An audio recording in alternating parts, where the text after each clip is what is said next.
The Igbo man never occupies anybody's land. The Igbo man is enterprising. That is his nature. He comes to your place, he begs you to permit him purchase a little parcel of land.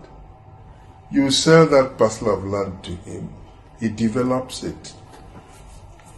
He wants to trade. So what does he do? He moves around the community. He finds out what the people need that they don't have access to. He sets up a small store and begins to sell those things. And before you know it, he expands that store. This is the Igbo man's life up to this moment. There is no part of the world you go to that you don't find Igbos. There's none. And by the way, wherever you find them, they're very progressive.